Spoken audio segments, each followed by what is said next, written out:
nanti seumur hidupnya deh.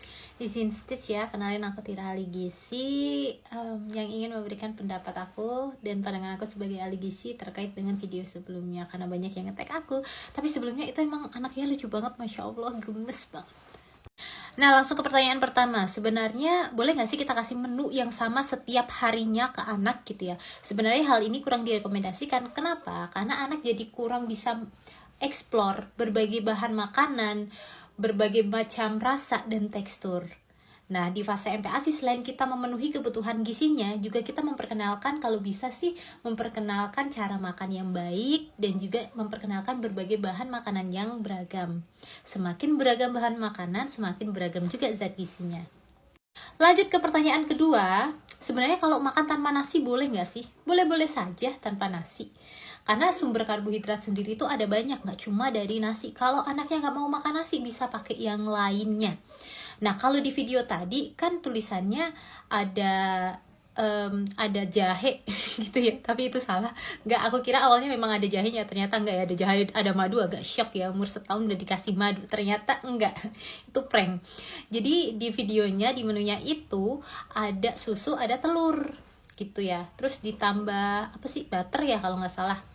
Nah, itu mungkin kalau kita lihat kok nggak ada karbonya, sumber karbonya ya. Sebenarnya setiap bahan makanan itu ada berbagai jenis zat gizi gitu. Jadi walaupun namanya sumber protein hewani, di dalamnya tuh nggak cuman isinya protein, tapi ada karbo, ada lemak juga kayak gitu.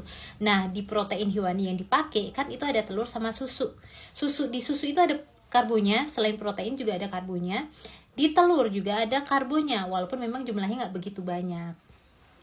Kalau kita lihat di video kan memang mostly didapatkan dari sumber protein hewani kayak gitu ya. Sebenarnya kalau untuk sumber protein sendiri itu ada apa namanya, persentasenya. Kalau kita lihat memang paling nggak kalau pakai PER ya, protein energi rasio, itu sekitar paling nggak 15% dari total kalori kayak gitu deh Bun.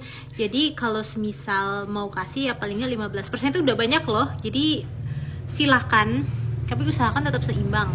Kalau untuk karbo sendiri kan, karbo itu penting selain untuk itu ya, sumber energi utama juga untuk otak kayak gitu. Jadi usahakan memang tetap ada sumber karbohidratnya di dalam, yang nggak harus nasi, bisa pakai yang lain. Ini juga tertulis kalau semisal sumber protein hewani terlalu banyak itu meningkatkan risiko malnutrisi seperti overweight, obesitas di kemudian hari, yang mana nanti risiko penyakit degeneratif juga makin tinggi.